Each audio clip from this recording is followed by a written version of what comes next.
Muito bom. André, dentro dessa sua frase, eu conecto muito a questão que é um pilar importante. Não, o pilar é a base, né, que são as pessoas.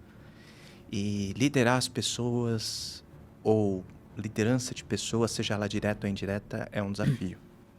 Agora, você trouxe um ponto importante, né? Que é o ambiente propício e idealizador e construtivo. Um ambiente que seja rico, um ambiente que seja seguro. E a gente sabe que as pessoas elas acabam não contribuindo quando o ambiente não é seguro. E propiciar esse ambiente seguro em uma estrutura que muitas vezes você escuta muitos nãos, como a gente falou. E explora um pouquinho, você teve algum desafio nesse sentido? Imagine o seguinte, até para ficar mais claro o exemplo para você incrementar na sua conclusão. A gente sabe que ter discussões construtivas, ideológicas e de grande valor para a organização e para aquele time envolve um ambiente seguro. E o ambiente seguro, ele te propicia e te leva para um caminho para você falar não. E para você receber nãos. Essa é uma linha tênue que acaba, às vezes pela falta de maturidade das pessoas envolvidas, elas confundem o não com a falta de ambiente seguro. Explora um pouquinho isso, cara. Eu acho que existe uma questão muito importante que é o sentimento de equipe, né? Eu já tive oportunidades de trabalhar em times muito unidos e em times muito segregados, né? E eu acho que quando você tem um sentimento de companheirismo entre a equipe, é muito tranquilo você falar sim, você falar não, você ser honesto e transparente. Quando você não tem esse sentimento entre as pessoas, é impossível, né? E eu acho que tem sim variáveis externas, né? A instituição tem sim uma influência acerca de como esse ambiente é moldado, mas eu acho que isso é muito do time mesmo, né? Eu já vi equipes que eram unidas se distanciarem, equipes que não eram unidas se aproximarem e conseguirem construir isso. Eu acho que todos esses movimentos acontecem e o próprio time tem uma participação muito grande nisso, né? E à medida que, às vezes, os times começam a crescer, que as pessoas começam a ocupar posições mais estratégicas, às vezes esse companheirismo que eles tinham quando estavam trabalhando mais próximos, etc., vai se diluindo, né? E isso isso traz muitos malefícios, né? Assim, tem uma frase que eu ouvi em uma conversa informal de um dos gestores que eu mais admiro e mais tenho como referência, que ele me falou o seguinte: não importa o quanto você seja profissional, não importa o quanto você seja bom, em algum momento você vai ficar pendurado. Em algum momento você vai cometer um erro e a organização vai ter que tomar uma decisão acerca do que fazer com você. E quando isso acontecer, a coisa mais importante é o seu relacionamento com os teus pares, com os teus subordinados, com os teus superiores, porque são eles que vão te puxar para cima ou são eles que vão pisar na sua mão. Então, tenha sempre um relacionamento melhor possível com as pessoas, de transparência, de companheirismo e etc., porque isso vai fazer a diferença não só no seu dia a dia, mas quando você tiver em uma situação onde você precisar contar com as pessoas, você precisa saber que você tem companheiros com quem você precisa contar. Olha só, André, que bacana, né? Todos os pontos que você trouxe. Empresas são feitas de pessoas, né? São as pessoas que constroem os resultados que estão naquela estratégia meio e fim, né? Enfim, pessoas é chave. Agora vamos passar para um assunto, André, importante, que envolve pessoas também, né? E é um grande medo do mercado, né? A gente está vivendo mudanças significativas no mercado e no mundo, não só dos negócios, não só em tecnologia, mas em geral. Inteligência artificial. Inteligência artificial, uma grande disruptora de negócios. O que você acha? O que você acha? A inteligência artificial vai roubar o emprego dos experts? Eu acho que a inteligência artificial, eu acho não, assim, isso é um fato sabido por todos, né? Ela vai mudar amplamente a forma de trabalhar de todo mundo, né? E eu uso amplamente as AI generativas para meu doutorado, para construção de código, né? E afirmo inequivocamente que eu estaria muito mais atrasado com o meu projeto de doutorado se não fosse o ChatGPT, né? Porque coisas que eu demoraria semanas para construir do ponto de vista de desenvolvimento, até porque hoje em dia eu não sou mais um desenvolvedor de ofício, né? Não estou 8 horas por dia codando. Eu consegui construir muito rápido com ele, né? Porque a forma de você perguntar, de você dele te trazer um código-fonte ali estruturado que funciona e você tirar dúvidas com ele sobre o exemplo que ele está te dando em tempo real é fantástico, assim, né? Lembrando da minha época mais assídua de desenvolvedor, né? Quando a gente ficava procurando exemplos ali de códigos na internet, consultava muito Stack Overflow, etc. A gente tem dúvidas do porquê do exemplo, de como é que alguma coisa funciona, etc. E a gente não consegue tirar dúvidas com o autor daquele código, com um cara que respondeu a pergunta parecida com a tua. Você não tem ele ali online, né? O ChatGPT ele tá ali para você perguntar o que você quiser, né? E uma outra barreira que ele quebra também, que no mercado de tecnologia talvez nem seja uma barreira tão relevante, mas que é para várias áreas ainda, é a questão da linguagem, né? Fóruns de tecnologia estão em inglês, né? Quem não fala inglês tem uma desvantagem significativa para conseguir encontrar conteúdo. O ChatGPT fala todas as línguas possíveis, né? Então, assim, é uma diferença significativa também. Eu recentemente estava conversando com o CEO de uma empresa, que é uma empresa de tecnologia, mas é focada em alocação de pessoas, e com um executivo do board, que é um executivo de board de várias empresas, né? E esse CEO falou, orgulhoso, pô, a minha consultoria já chegou em 5 mil consultores, 5 mil profissionais de tecnologia. E esse outro executivo, que mais board member do que executivo, CEO, falou, cara, daqui a 3 anos você vai ter 1.000. Assim, foi nítida e notória a expressão do CEO dessa empresa desmoronar quando ele falou isso, né? Porque o modelo de remuneração dele é baseado em gestão de pessoas, em alocação de pessoas, né? Mas eu acredito o seguinte, né? Como se diferenciar enquanto profissional tanto em relação à AI quanto em relação à forma como esse mercado vai se organizar, mais dinâmico, mais ágil, etc. Combinando contextos, né? Isso vale tanto para o profissional mais orientado a negócio, que conhece um pouco de tecnologia, quanto para o profissional de tecnologia, que tem mais contexto de negócio. Esses profissionais que conseguem combinar diferentes áreas de expertise para construir soluções mais end-to-end, a meu ver, eles vão se diferenciar e vão se potencializar com o uso das AI generativas, porque eles vão ser polivalentes, né? Os profissionais que têm um conhecimento específico, mas que dependem muito de outros conhecimentos para conseguir dar pequenos... E aí, assim, gente, não estou dizendo que vai acabar com o trabalho colaborativo, que tudo que a gente falou até agora de equipes multidisciplinares vai perder relevância, não é isso. Mas eu acho que a capacidade, o potencial de cada indivíduo do time vai ser potencializado para que você consiga ter times mais produtivos, né? E esses profissionais muito específicos que têm dificuldade de ligar as coisas e que têm muitas limitações de entendimento de contextos mais amplos, eu acho que esses são os profissionais que devem ser mais impactados nessa nova era. Bacana, bacana. E olha só, né? Quantas tecnologias que são habilitadoras hoje em dia para você ter uma real agilidade para negócio. E aí, só para o nosso público entender, né, e tá no mesmo ponto que nós, por que a gente está falando de inteligência artificial?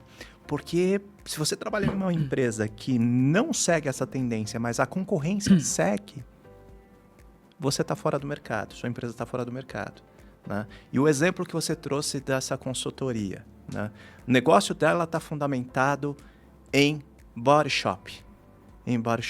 Mas as empresas, elas estão indo talvez para um caminho diferente, né? A gente está indo para um caminho, talvez, de uma inteligência que... Porque quando a gente fala de inteligência artificial, é amplo, né, André? A inteligência artificial, ela está no celular, ela está no carro autônomo, ela está na televisão, ela está no robô, na fábrica, ela está nos computadores, ela é bastante ampla, né?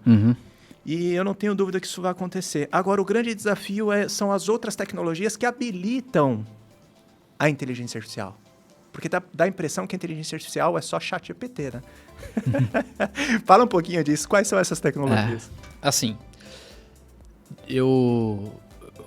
a gente falou bastante de dados aqui hoje, né? Assim, acho que, para começar, inteligências artificiais são treinadas com base em dados, né? Então, assim, se a gente quer utilizar algoritmos estatísticos automatizados para facilitar as nossas tomadas de decisão e as nossas transições de negócio, a gente precisa treinar esses algoritmos com os nossos dados. Então, essa é a primeira coisa, né? A segunda tecnologia habilitadora, e que, aí trazendo um pouco para o meu contexto, para o contexto de saúde, eu entendo como o maior gap, talvez a maior revolução que a gente vai fazer nos próximos anos, é a interoperabilidade, tá?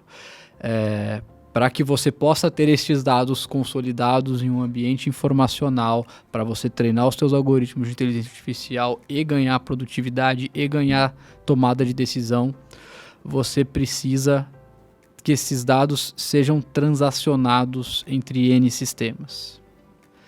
E a gente tem os padrões nascendo, a gente tem o Open Banking, a gente tem o Open Health, a gente tem FHIR, a gente tem LOINC, a gente tem as terminologias e as trocas de dados em saúde sendo discutidas e avançando amplamente em vários contextos, público e privado.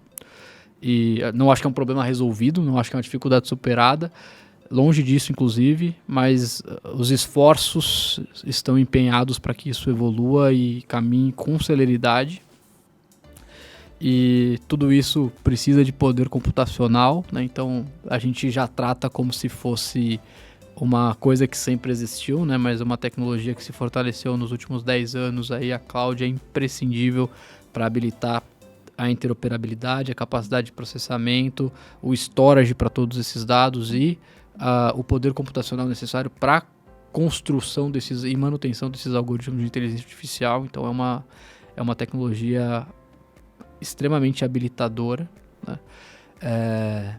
E aí a gente começa a entrar um pouco mais no deep, né? Assim, essas operações, elas são tradicionalmente de larga escala, né? A gente trouxe a cloud como habilitadora, mas você precisa ter ferramentas de observabilidade, você precisa ter ferramentas que monitorem o comportamento do usuário na tua aplicação, para você munir os seus profissionais de usabilidade de dados, para eles saberem aonde que eles precisam melhorar. E a gente precisa conseguir aportar nos nossos desenvolvedores recursos de automação para mensuração de qualidade de código e de segurança da informação, né? A velocidade que a gente produz componentes de tecnologia hoje é altíssima e é humanamente impossível você garantir que tudo que está sendo feito pela tua equipe de desenvolvimento está em conformidade com as melhores práticas de segurança da informação, está em conformidade com as melhores práticas de desenvolvimento de código, se você não tiver ferramentas de automação para isso na sua esteira de desenvolvimento. Bacana. Olha só, né, que interessante. Inteligência artificial não é algo novo, começou lá com Alan Turing, evoluiu, vem evoluindo até hoje e chegou no ponto de evolução de exponencialidade, né? Isso aconteceu por um ponto que você trouxe importante. Hoje existem máquinas capazes de processar e de entregar grandes volumes de dados, né? Inclusive, você sabe qual foi uma empresa que teve estouro nas ações? Que subiu drasticamente? Qual? A NVIDIA. NVIDIA. Porque ela produz Processamento processadores que também. são capazes de acompanhar essa tendência de processamento de grande volume de informações. E aí, só para você que está ouvindo a gente, imagine o seguinte, hoje, a gente tem 3 fases da evolução da inteligência artificial, né? A primeira, que é o aprendizado restrito, então é a inteligência artificial fraca. aquela que, como o ChatGPT, ele tem um contexto de aprendizado e está ali. A segunda, que é uma inteligência artificial mais robusta, que tem consegue aprender fora do seu contexto, e a terceira que supera a capacidade humana. E para isso é o que você falou, né? Precisa de muita máquina para processar tudo isso, né? Para conseguir aprender coisas fora do seu contexto para qual ela foi criada, né? E aí é que está o desafio, né, André? E você trouxe tantos desafios em volta disso, e aqui no Business Agility 5 Dimensões, a gente sempre diz o seguinte, né? Devo acompanhar todas essas tendências? É uma pergunta que não quer calar. Eu acho que a resposta é sim, tá? Evidentemente, o nível de profundidade que você vai ter em cada uma dessas diferentes tecnologias é diferente, né? Você pode ter a sua favorita.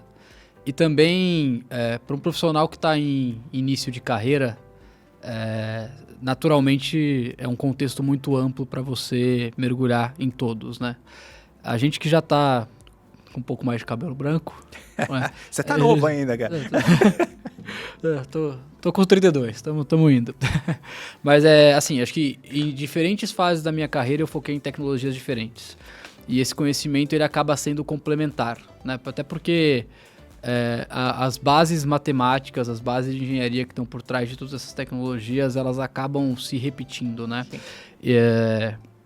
Eu comecei minha carreira como desenvolvedor, foquei muito em tecnologias mais de escrita de código mesmo, né? Inclusive, a gente não falou sobre isso, mas uma tecnologia que eu acho que é extremamente habilitadora para todo esse ganho de escala são as tecnologias de desenvolvimento híbrido, né? Assim, é fantástico que se desenvolveram nos últimos anos. Há 5 anos atrás, a gente ainda, para colocar uma aplicação no ar, tinha que fazer ela para Android, para iOS, para web. E agora a gente teve o avanço de tecnologias como Flutter, React Native, que primeiro viabilizaram o desenvolvimento híbrido entre iOS e Android. Já foi um super ganho, você já matou uma das 3 equipes, né?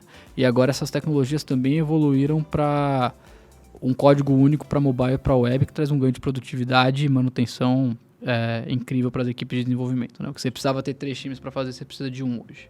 Perfeito. Acho que vale trazer essa tecnologia como algo que está habilitando toda essa transformação digital.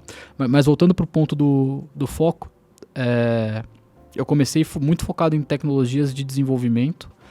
Em 2015, 2013, acompanhei muito de perto esse boom da cloud e como as diferenças que isso trouxe para o processo de desenvolvimento, os ganhos que isso proporcionou. Depois, quando eu estava fazendo mestrado, meu foco foi em inteligência artificial, né? Então, estudei... Para mim, eu vejo os 3 momentos marcantes como o primeiro modelo de rede neural artificial de McCulloch-Pitts, 1943.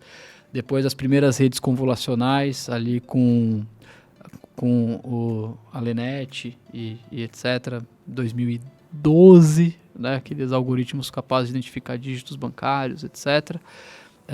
Ian LeCun foi o autor.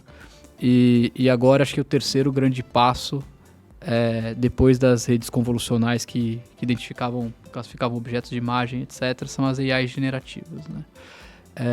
E agora, olhando para o momento profissional que eu tô e até para o caminho que eu tô fazendo no doutorado, eu tô olhando muito para interoperabilidade, né?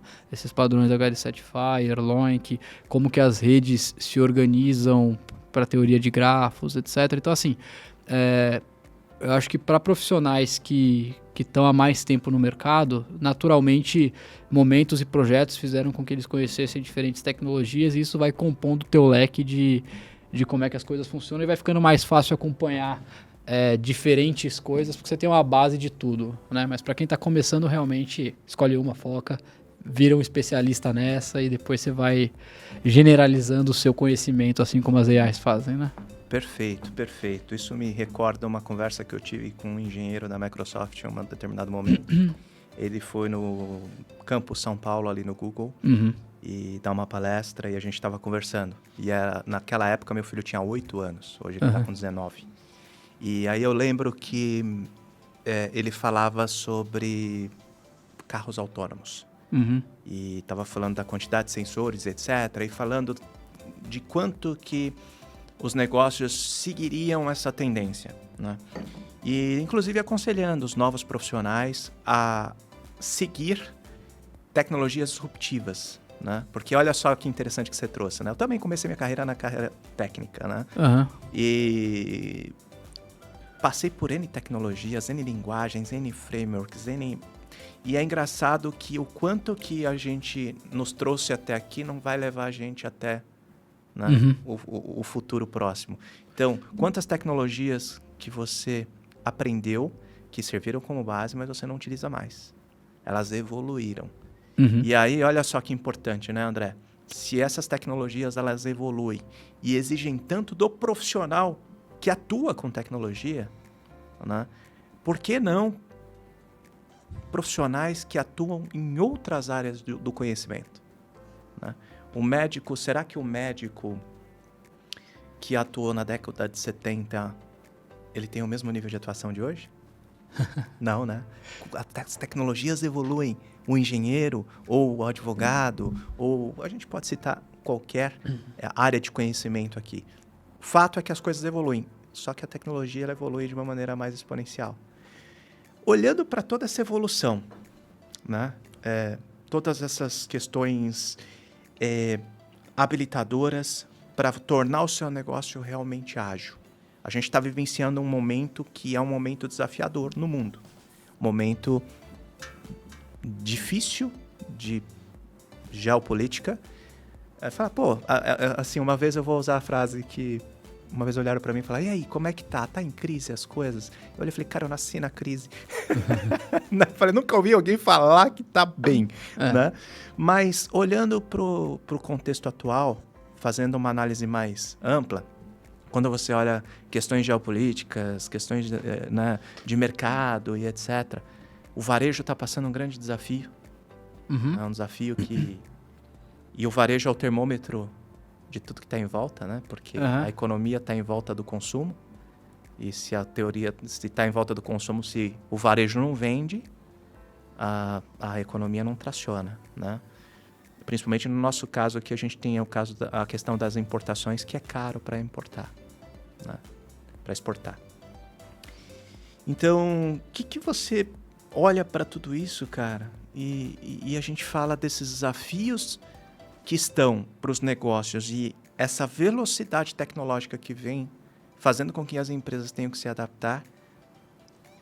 Será que isso explica a quantidade de movimentos que a gente vem vendo no mercado com relação a layoffs, com relação a tudo isso que a gente vem vivenciando? Vamos lá. Voltando na questão dos cabelos brancos, né? Assim, falando de evolução tecnológica e da adaptação dos profissionais. A gente viveu a época de início dos processamentos de internet, ali com PHP, ASP clássico. Depois a gente foi para os .NET Frameworks, para os Java Springs ali da vida, né? E depois a gente acompanhou o movimento do MVC, até chegar nessas tecnologias híbridas que a gente está vendo hoje aí, né? React e Flutter, que a gente trocou, que já fazem para mobile, para web, etc. E acho que todos esses foram grandes saltos ali do mercado de tecnologia. Mas mesmo que a gente, enquanto profissional de tecnologia, tenha muita coisa para evoluir quando tem esses grandes saltos, e aí assim, não sou da área de medicina, né? Apesar de trabalhar na indústria de saúde, eu acho que pro caso dos médicos, cara, isso é até pior. Porque pegar áreas como oncologia, por exemplo, né, e eu acompanhei algumas tentativas do Watson de entrar nessa área, e eu presenciei alguns testes de oncologistas trazendo, cara, coloca esse caso com essas variáveis aqui e vê o que ele recomenda.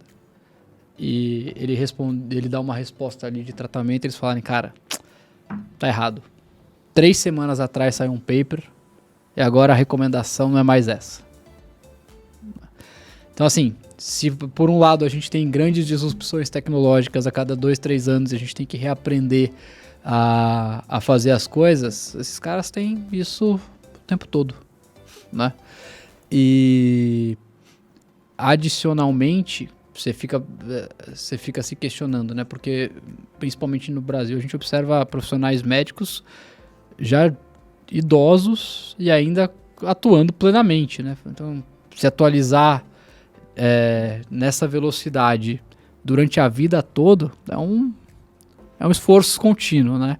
E a minha expectativa é que a AI generativa apoie esses profissionais nesta atualização, né? Que eles consigam ter um esforço menor para se manter aderente às melhores práticas, né? E isso é uma coisa super constante, super direta, tem pesquisas acontecendo a escala global e a expectativa que a gente tem é que o nosso médico esteja aplicando na gente a melhor tecnologia que ele tem, não importa se ela é uma tecnologia que saiu ontem, né? Então eu acho que a gente precisa fomentar a adoção desses scripts, desse suporte à decisão e desse apoio para inteligência aumentada dos profissionais de saúde, porque a vida deles nesse sentido de adaptação tecnológica, por incrível que pareça, a gente de tecnologia reclama muito disso, mas pela experiência que eu tenho, ela é ainda mais demandante nessa área de atuação. Agora, para fechar, eu ainda vejo desafios regulatórios na adoção de tecnologia em saúde para vários cenários, né? Assim, eu acho que como suporte à decisão, como algo que vai dar um insight pro profissional de saúde, quanto a isso eu não vejo restrições, mas a gente ainda coloca toda a responsabilidade em cima do médico, né? Acho que isso é uma discussão que ainda vai vir pela frente do quanto que a inteligência artificial tem potencial para dar condutas mais sérias por conta própria, né? Acho que estamos longe dessa discussão ainda, não vejo nada no curto prazo acontecendo no horizonte, mas acho que no futuro isso vai ser uma discussão, né? E aí, mudando para o cenário do mercado, né? Eu acho que o mercado de tecnologia como um todo está passando por um momento difícil, né? Tenho vários amigos que toda semana me mandam mensagem no LinkedIn, em vários canais, falando que estão buscando oportunidades, que passaram por alguma experiência de layoff ou coisa parecida. E eu faço uma avaliação talvez até prepotente, porque talvez eu não tenha todas as variáveis para poder fazer essa avaliação, mas assim, eu acho que o mercado teve 2 erros, né? Eu acho que a gente foi afoito na hora da pandemia de investir demais de forma desenfreada em iniciativas não devidamente pensadas na hora da pandemia, porque tudo tinha que ir para o digital, tudo tinha que ser de tecnologia, etc. E mesmo estando no setor de saúde, eu me recordo de tentar defender ideias menos imediatistas e focar mais em projetos estruturantes para que a gente não fizesse uma coisa para tratar no que eu via como um momento temporal e que seria superado, né? Até acho que demorou mais do que eu imaginava para ser superado, né? O Covid ficou aí alguns anos, mas o mercado como um todo rumou para decisões imediatistas e inchou demais as áreas de tecnologia, inchou não só no sentido de quantidade de pessoas, no sentido de frentes e volume de iniciativas maiores do que eles tinham capacidade de fazer gestão. E agora a gente está com a mesma ansiedade olhando para custos, né? E falando, putz, estamos gastando muito com tecnologia, tem várias frentes aqui, não estão dando retorno, vamos cortar tudo. Só que quando você corta tudo, até o que você investiu realmente você está jogando fora, né? Porque se você estava a 2/3 de completude e você está parando aquela iniciativa, tecnologia tem uma característica de que você não consegue retomar de onde você parou. Você vai ter que reconstruir tudo, porque o mercado já mudou, porque as tecnologias já evoluíram, etc. Não vai mais fazer sentido você continuar esse projeto depois. Então, eu também enxergo como um certo afobamento do mercado, esse volume de layoffs e etc. Porque eu acho que a gente está descontinuando mais do que a gente deveria, assim como a gente incentivou mais do que a gente deveria 2, 3 anos atrás. Mas assim, é o momento, é o que está acontecendo com o mercado, e eu acho que o que a gente tem que fazer nesse momento, como profissionais de tecnologia, é a gente se apoiar o máximo possível nas redes sociais, nos fóruns, nos congressos, etc., para que a gente consiga passar por esse momento, né, e fazer o parênteses de que a gente teve um aumento, uma bolha de remuneração de profissionais de tecnologia, e eu acho que tem uma expectativa a ser setada acerca do quanto que realmente o mercado está disposto a pagar por esses profissionais, porque eu acredito que, em comparação com 2 anos atrás, vai haver sim uma redução média do valor per capita dos profissionais de tecnologia. E é isso de todas as frentes, seja de dados, seja de desenvolvimento, de infraestrutura, de agilidade, enfim. Sim. Isso é uma tendência, né? Na realidade, ela já está acontecendo, essa diminuição já está acontecendo. Uhum. Inclusive, vários profissionais, para se realocar, estão tendo que aceitar posições por valores menores. Mas eu acho que um ponto importante que você citou, né, André? Olha só. Poderíamos fazer um resumo de que o mercado, ele está... Porque vamos pensar antes da pandemia, ou até a pandemia, até metade da pandemia ali, até final de 2022. Como que eram medidas as empresas? Capacidade de realização. E realização, aí você pode ir para qualquer âmbito. Não capacidade de gerar resultado, né? Então, tanto que existia até a máxima no mercado que olhava e falava o seguinte: nós queremos descobrir mais unicórnios. Né? Só que o unicórnio, ele é algo que ele é frágil, né? E acaba não se mantendo. E aí depois o mercado deu uma reviravolta, de vez eu olhar para essa capacidade de realização, eu vou para uma capacidade de resultado. Então, tem que trazer resultado. Então, se eu invisto o quanto isso me retorna e o tempo que isso retorna, é fator decisivo. A gente brinca, né? De cada 10 executivos que eu atendo, 11 estão com sede dessa eficiência. Estão com sede de achar um equilíbrio entre o resultado, um equilíbrio positivo entre o resultado e o investimento e o retorno. Então, quando a gente olha para isso, será que a gente está na era da eficiência? Voltamos para a era da eficiência? Eu acho que é uma boa provocação. Eu acho que eficiência em tecnologia, particularmente, é o tema da vez, né?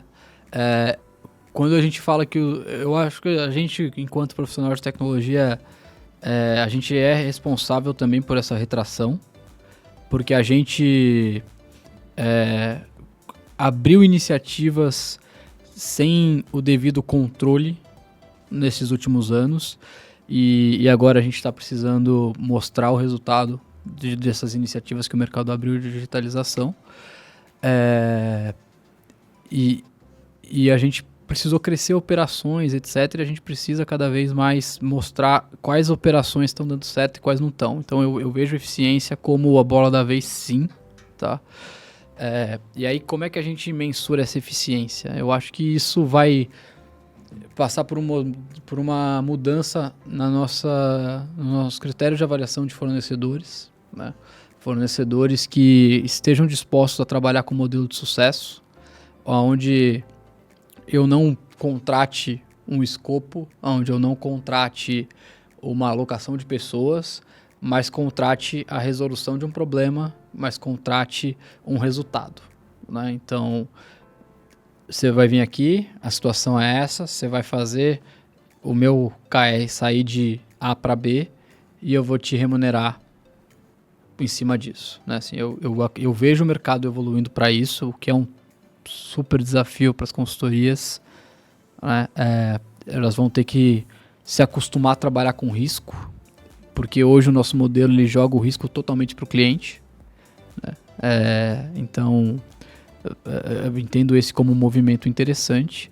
E o gestor de tecnologia que quer manter seus projetos, que quer manter a percepção de valor da sua instituição, precisa aprender a metrificar o benefício do que ele entrega e a fazer entregas eficientes, né? E fazer entrega eficiente não é só fazer os projetos de uma maneira certa, é fazer os projetos certos, né? Então, saber o que fazer, priorizar adequadamente frentes que têm resultado e que você tem como metrificar o benefício do que você está construindo. Isso é também responsabilidade do gestor de tecnologia hoje. Não dá para dizer que o negócio prioriza e eu faço tudo o que o negócio pede e eu não me envolvo nesse processo, né? Evidentemente, a gente não vai tomar o papel do negócio, mas a gente precisa estar junto na mesa, tomando as decisões a 4 mãos. Muito bom, André, muito bom. Você vê que a agilidade para negócios transita por N áreas de conhecimento, né? Hoje a gente falou bastante de tecnologia, o quanto que essas tecnologias elas habilitam a real agilidade para negócios. O novo formato, estamos na era da eficiência, né? A gente não sabe quanto tempo vai durar essa era, né?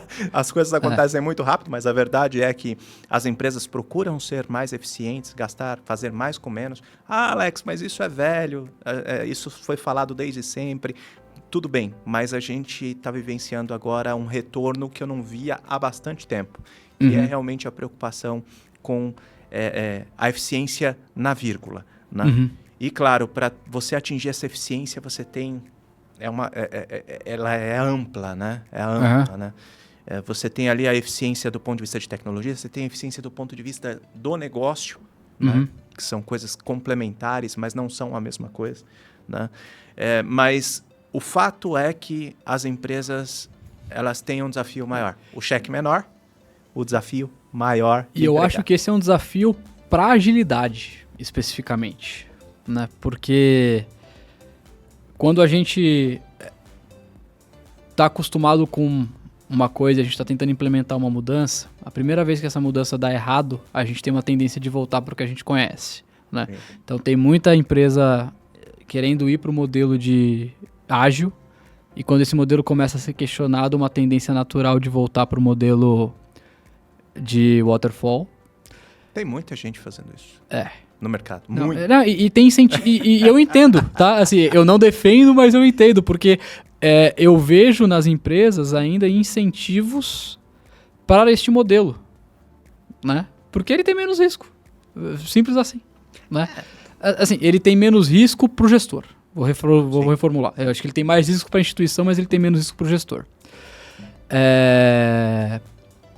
E aí tem um ponto que é assim, se eu estou tentando segurar custo e chegou a agilidade, aí a gente precisa de todos esses perfis multidisciplinares, etc. E a gente precisa de um tempo rodando para conseguir mostrar valor.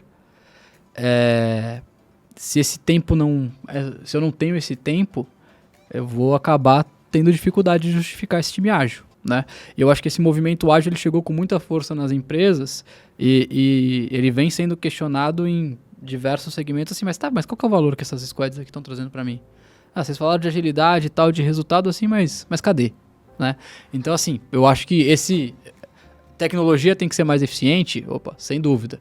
O negócio tem que defender mais os investimentos, sem dúvida. Mas a agilidade também precisa se fazer presente, né? E mostrar efetivamente que ela veio e se comportar pelo que ela prega, né? Sim. Ela precisa ter os dados dela para mostrar que a implementação da agilidade está trazendo resultado para a empresa. E um outro ponto que eu acho que também é importante é assim, nem todo projeto é ágil. A gente precisa aceitar isso. Assim, tem projeto que é de escopo fechado. Existem sistemas que são proprietários, que você vai ter que contratar um pacote fechado pro detentor daquele sistema e é ele que vai te entregar e acabou. Existem plataformas que têm características diferentes e que tentar usar agilidade para lá, você só vai ter desperdício de recurso, né? Então, a gestão de produtos digitais, a gestão de portfólio, e a gente saber identificar quais são os projetos que têm os elementos adequados para a gente utilizar a agilidade é fundamental. Sim. Na realidade é que as pessoas... Existe uma confusão muito grande no mercado com relação a isso. Na minha opinião, eu estou há 16 anos com agilidade, né? Então, assim, na minha opinião, o que vem acontecendo no mercado é que, se você pegar...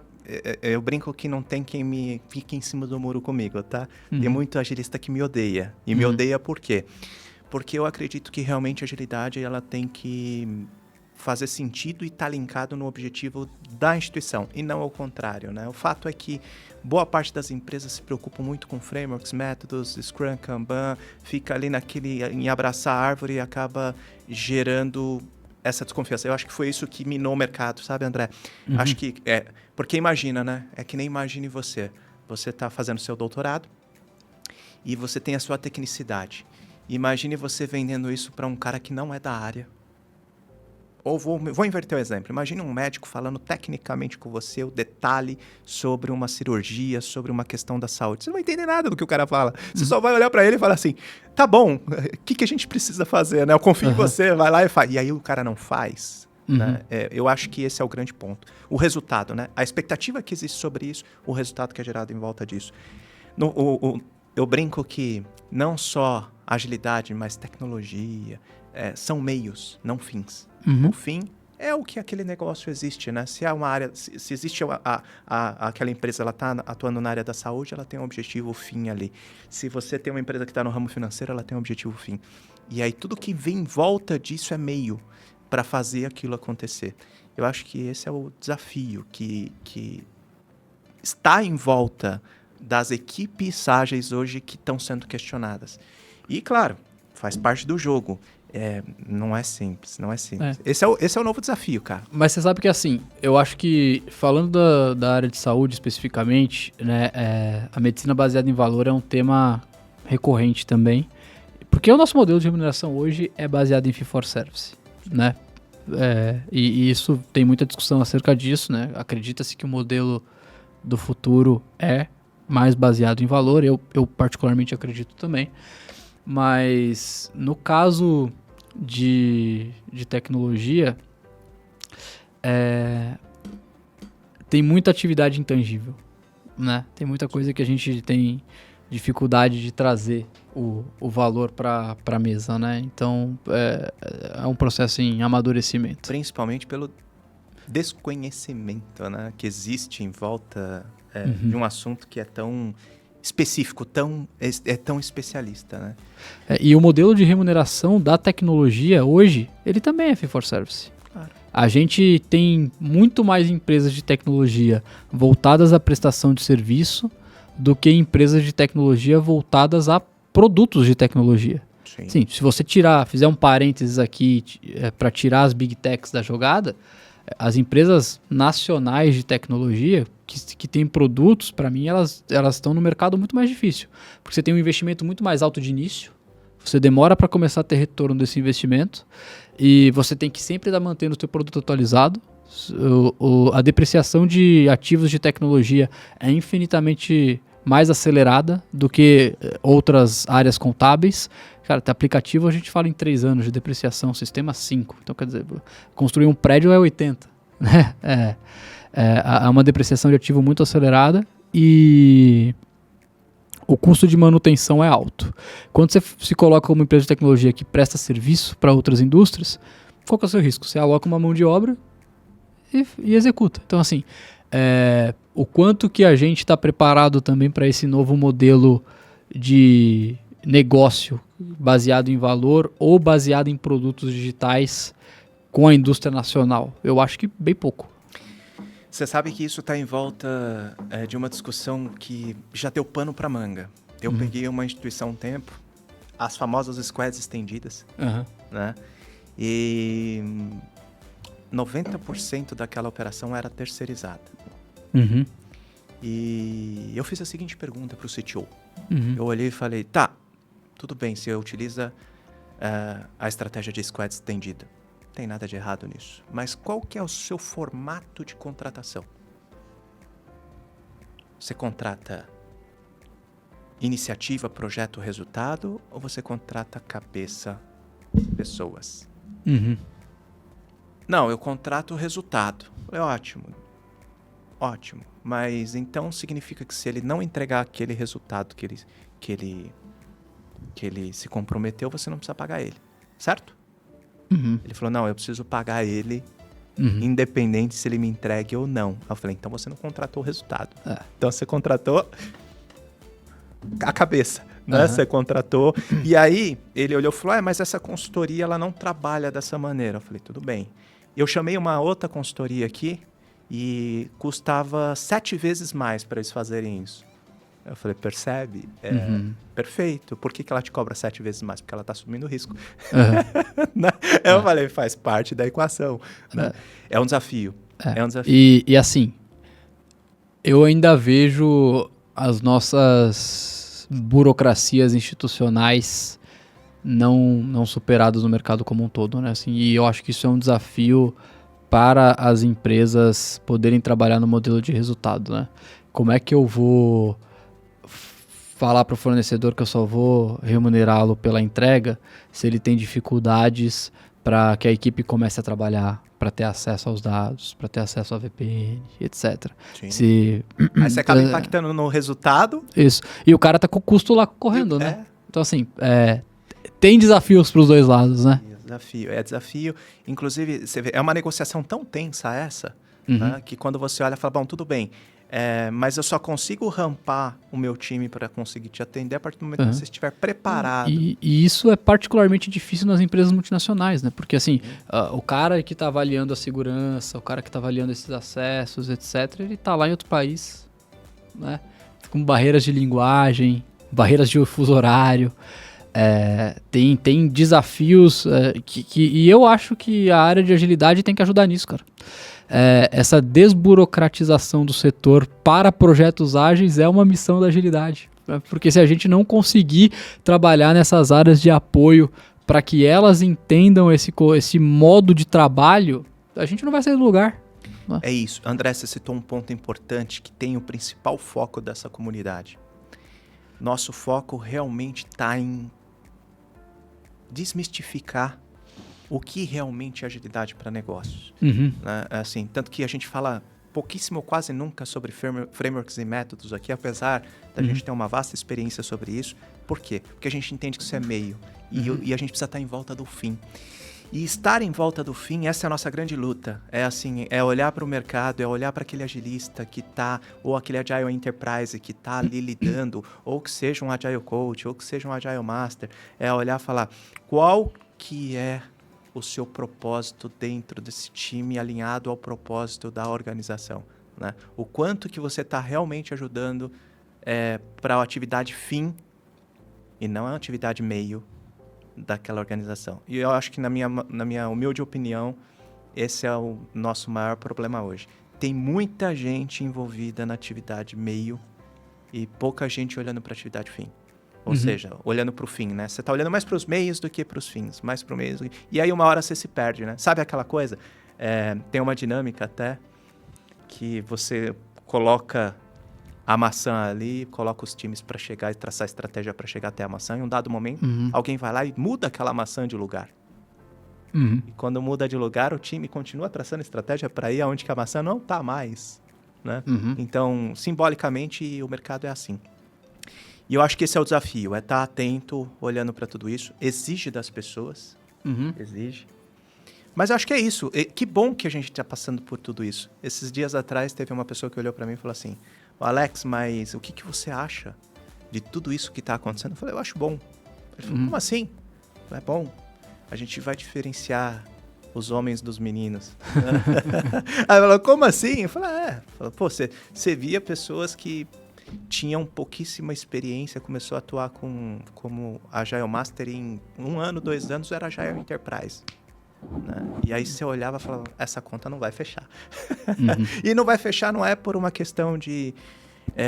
tem gente que é fora da curva mesmo. Assim, a gente sabe que a gente não pode determinar tempo de evolução de pessoas, a gente faz pela média, né? Mas tem gente que é fora da curva e dispara. Mas o fato é que pra gente fazer tudo isso que a gente tá falando, né, André, exige uma estrada, exige uma experiência desse profissional. Eu acho que é isso. Eu acho que o mercado está começando a conhecer. Sabe o que eu acho que está acontecendo, cara?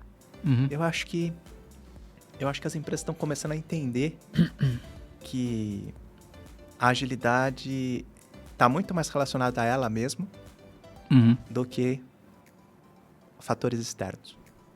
Né? Como frameworks e métodos, etc. Porque quando você chegava, falava de Scrum, Kanban, Less, Safe, Nexus e Business Model Generation, não importa, os Brobos, e o cara não entendia nada do que você estava falando, mas eu acho que você vai resolver meu problema. Assim, eu acho que o melhor framework é aquele que você aprende os conceitos e adapta para o teu contexto. Né? Assim, estudá-los é importante, vai fundamentar a tua base, mas cada empresa é uma empresa, cada cultura é uma cultura, você precisa saber utilizar os recursos do framework A, B, C que você estudou e montar um playbook que funciona para aquela organização. Né? E eu tive uma experiência com um diretor comercial de uma empresa de tecnologia que eu trabalhei no passado, que ele era obcecado por fazer os recursos de tecnologia que estavam alocados dentro do cliente a vender projeto. E ele falava que queria construir uma política de remuneração igual ele tinha para os vendedores dele e para os profissionais de tecnologia que estavam lá alocados que fizessem vendas. Né? E ele dizia que deveria existir 2 tipos de profissionais da empresa, os que vendem e os que ajudavam a vender.